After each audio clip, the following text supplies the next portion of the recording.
ਵਾਹਿਗੁਰੂ ਜੀ ਕਾ ਖਾਲਸਾ ਵਾਹਿਗੁਰੂ ਜੀ ਕੀ ਫਤਿਹ। ਮੈਂ ਤੁਹਾਡੀ ਹੋਸਟ ਨੀਲਮ ਕੌਰ ਤੇ ਮੈਂ ਟੀਵੀ 84 ਦੇ ਸਾਰੇ ਦਰਸ਼ਕਾਂ ਦਾ ਹਾਰਦਿਕ ਸਵਾਗਤ ਕਰਦੀ ਹਾਂ। ਪ੍ਰੋਗਰਾਮ ਸੱਚੋ ਸੱਚ ਵਿੱਚ ਰੋਜ਼ਾਨਾ ਦੀ ਤਰ੍ਹਾਂ ਤੁਹਾਡੇ ਤੇ ਸਾਡੇ ਹਰਮਨ ਪਿਆਰੇ ਡਾਕਟਰ ਅਮਰਜੀਤ ਸਿੰਘ ਮੇਰੇ ਨਾਲ ਬੈਠੇ ਹੋਏ ਨੇ। ਆਓ ਨਾਲ ਮਿਲ ਕੇ ਪ੍ਰੋਗਰਾਮ ਸ਼ੁਰੂ ਕਰਦੇ ਹਾਂ। ਜੀ ਡਾਕਟਰ ਸਾਹਿਬ, welcome to our show. Thank you so much. ਜੀ ਡਾਕਟਰ ਸਾਹਿਬ, ਅੱਜ 1 ਦਸੰਬਰ 2014 16 ਮੱਘਰ ਨਾਨਕਸ਼ਾਹੀ ਸੰਮਤ 546 ਦਾ ਦਿਨ ਹੈ।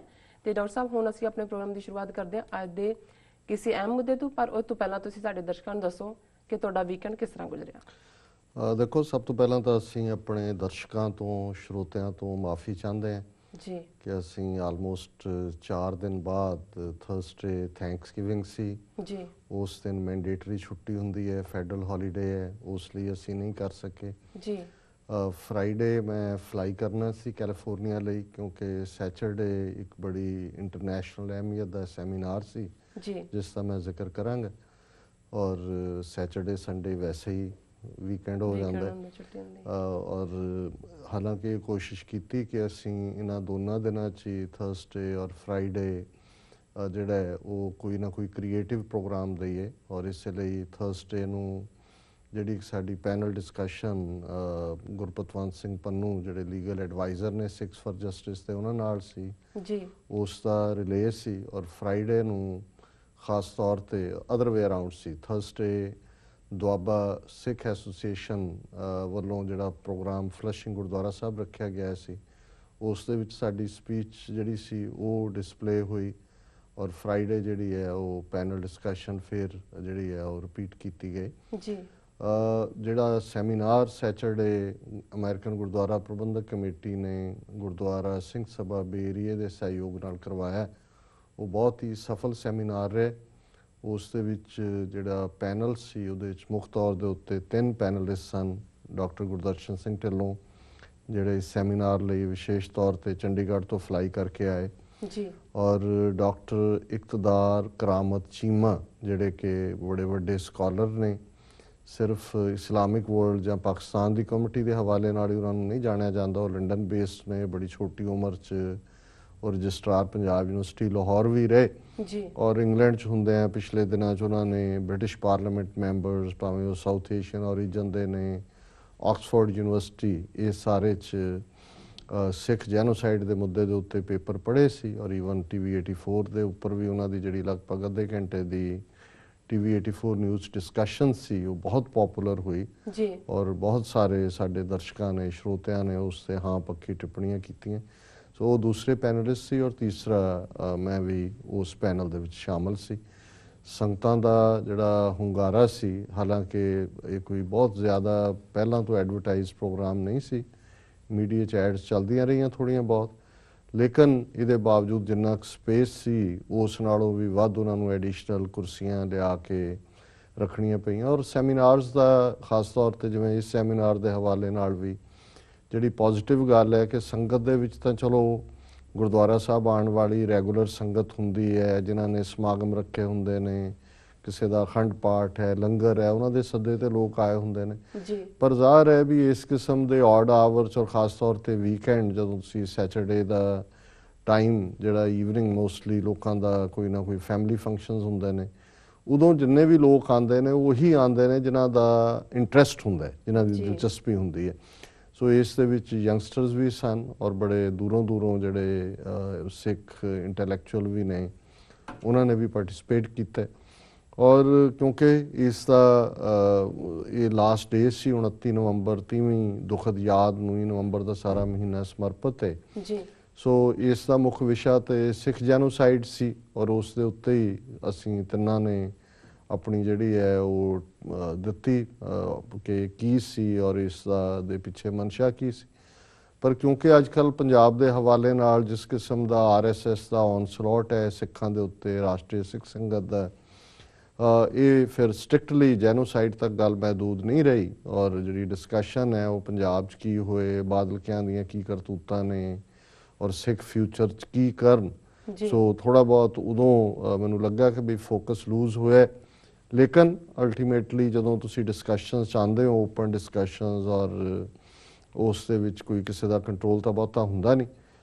ਪਰ ਮੈਨੂੰ ਖੁਸ਼ੀ ਹੈ ਕਿ ਜਿੱਥੇ ਇਸ ਪ੍ਰੋਗਰਾਮ ਨੂੰ ਟੀਵੀ ਕੁਝ ਚੈਨਲਸ ਵੱਲੋਂ ਲਾਈਵ ਬ੍ਰੌਡਕਾਸਟ ਕੀਤਾ ਗਿਆ ਰੇਡੀਓ ਚੈਨਲਸ ਵੱਲੋਂ ਵੀ ਕੀਤਾ ਗਿਆ। ਸਾਡੇ ਕੋਲ ਵੀ ਜਿਹੜਾ TV 84 ਦੇ ਕੰਟੈਕਸਟ ਸਾਨੂੰ ਉਸ ਦੀ ਰਿਕਾਰਡਿੰਗ ਮਿਲ ਜਾਏਗੀ 1-2 ਦਿਨਾਂ 'ਚ ਜੀ ਔਰ ਅਸੀਂ ਵੀ ਕੋਸ਼ਿਸ਼ ਕਰਾਂਗੇ ਕਿ ਉਹਨੂੰ ਅਸੀਂ ਐਜ਼ ਏ ਸਪੈਸ਼ਲ ਪ੍ਰੋਗਰਾਮ ਜਿਹੜਾ ਉਹ ਰਨ ਕਰੀਏ।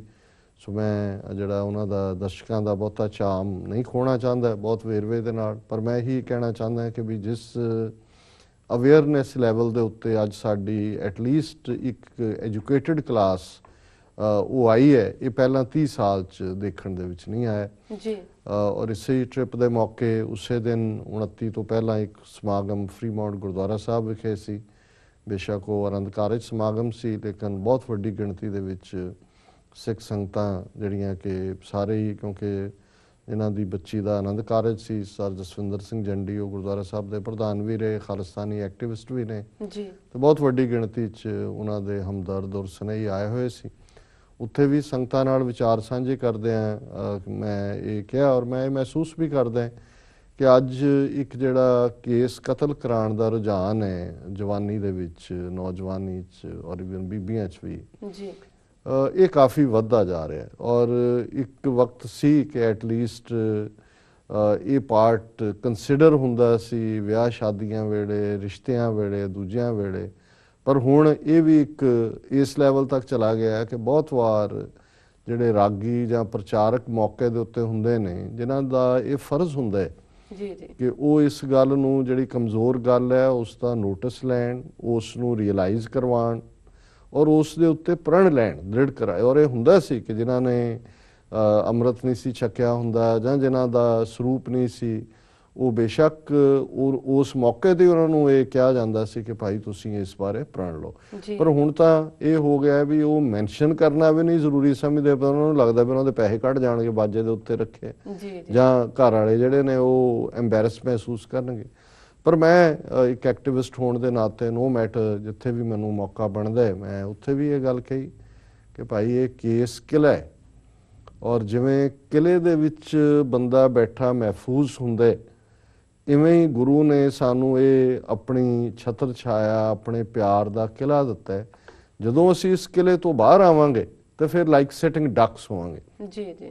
ਔਰ ਇਸ ਲਈ ਜਿੱਥੇ ਖਾਲਸਾ ਪੰਥ ਦੀ ਸਾਜਨਾ ਹੋਈ, ਸਿਰਜਣਾ ਕੀਤੀ ਗੁਰੂ ਨੇ, ਉਹਦਾ ਨਾਂ ਹੀ ਕੇਸਗੜ੍ਹ ਰੱਖਿਆ। ਗੜ੍ਹ ਦਾ ਮਤਲਬ ਕਿਲ੍ਹਾ ਹੈ, ਇਹ ਕੇਸਾਂ ਦਾ ਕਿਲ੍ਹਾ ਹੈ, ਇੱਥੇ ਅਸੀਂ ਮਹਿਫੂਜ਼ ਹੈ।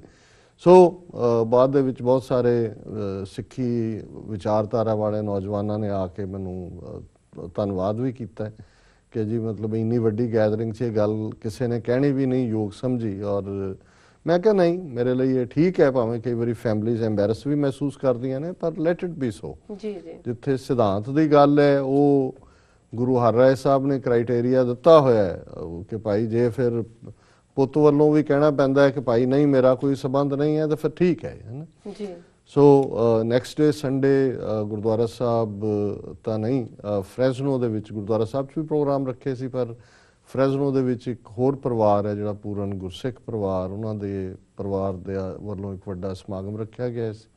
ਬਾਹਰ ਉਹਨਾਂ ਨੇ ਖੇਤਾਂ ਦੇ ਵਿੱਚ ਹੀ ਜਿਹੜਾ ਹੈ ਉਹ ਟੈਂਟ ਵਗੈਰਾ ਲਾ ਕੇ, ਸੋ ਉਹਦੇ 'ਚ ਵੀ ਸਾਨੂੰ, ਕਿਉਂਕਿ ਜਿਹੜਾ ਫਰੈਜ਼ਨੋ ਬੈਲਟ ਹੈ ਸਾਡੀ ਐਗਰੀਕਲਚਰ ਬੈਲਟ ਹੈ, ਦੂਰ ਦੁਰਾਡਿਓਂ LA ਤੱਕ ਔਰ ਕੈਲੀਫੋਰਨੀਆ ਬੇ ਏਰੀਏ ਦੀਆਂ ਸਿੱਖ ਸੰਗਤਾਂ ਵੀ ਆਈਆਂ ਹੋਈਆਂ ਸੀ ਜੀ। ਉੱਥੇ ਅਸੀਂ ਜਿਹੜਾ ਇਸ ਪਾਰਟ ਨੂੰ ਹੀ ਜਿਹੜਾ ਕਾਜ਼ ਦਾ ਪੱਖ ਹੈ ਕਿ ਭਾਈ ਅਲਟੀਮੇਟਲੀ ਗ੍ਰਸਤ ਜੀਵਨ ਜਦੋਂ ਕੋਈ ਆਉਂਦਾ ਹੈ, ਪ੍ਰਵੇਸ਼ ਕਰਦਾ ਹੈ, ਸੈਲੀਬ੍ਰੇਟ ਹੁੰਦਾ ਹੈ, ਪਰ ਕ੍ਰਾਈਟੇਰੀਆ ਗ੍ਰਸਤ ਦਾ ਤਾਂ ਭਾਈ ਸੁਬੇਗ ਸਿੰਘ ਹੋਰਾਂ ਨੇ ਲਾਹੌਰ ਦੇ ਵਿੱਚ ਰੱਖਿਆ ਹੋਇਆ ਕਿ ਜਦੋਂ ਉਹਨਾਂ ਨੂੰ ਉਹਨਾਂ ਦੇ ਪੁੱਤਰ ਸ਼ਾਹਬਾਜ਼ ਸਿੰਘ ਨੂੰ ਜਿਹੜਾ ਹੈ ਉਹ ਚਰਖੜੀ ਤੇ ਚਾੜ ਕੇ ਮਾਰਨ ਦੀ, ਕਤਲ ਕਰਨ ਦੀ ਜਿਹੜੀ ਹੈ ਉਹ ਆਰਡਰ ਜਾਂ ਫਤਵਾ ਕਾਜ਼ੀ ਨੇ ਦਿੱਤਾ ਜੀ।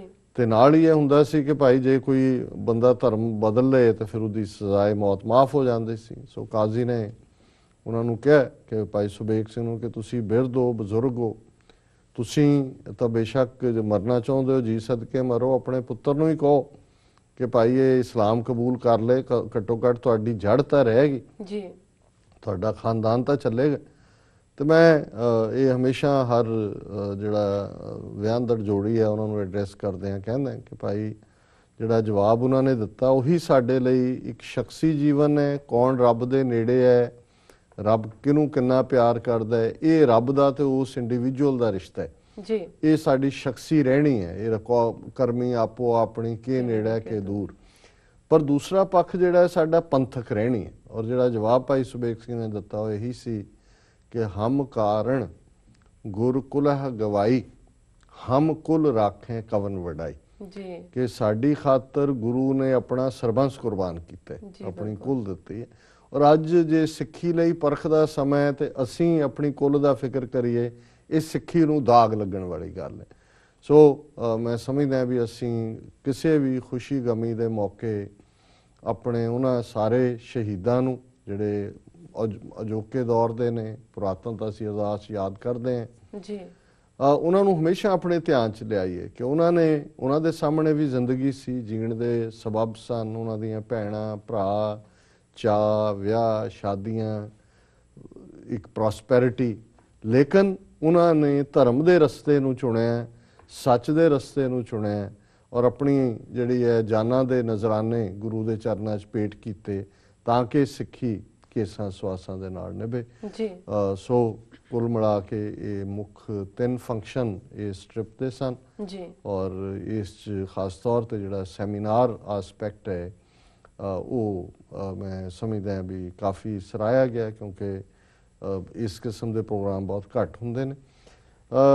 ਬਾਕੀ ਜਿਹੜਾ ਖਬਰਾਂ ਦੇ ਹਵਾਲੇ ਨਾਲ ਜਿਹੜਾ ਮਸਲੇ ਦੀ ਗੱਲ ਤੁਸੀਂ ਪੁੱਛਦੇ ਹੋ, ਜੀ ਜੀ, ਤੇ ਮੇਰਾ ਖਿਆਲ ਬ੍ਰੇਕ ਤੁਸੀਂ ਲੈਣਾ ਚਾਹੋਗੇ ਫਿਰ? ਦੇਖ ਲਓ। ਹਾਂ, ਬ੍ਰੇਕ ਲੈ ਲਓ ਫਿਰ ਅਸੀਂ ਵੀਅਰਸ ਤੁਸੀਂ ਸਾਡੇ ਨਾਲ ਇਸ ਤਰ੍ਹਾਂ ਬਣੇ ਰਹੋ, ਮਿਲਦੇ ਹਾਂ ਛੋਟੇ ਵਕਫੇ ਤੋਂ ਬਾਅਦ।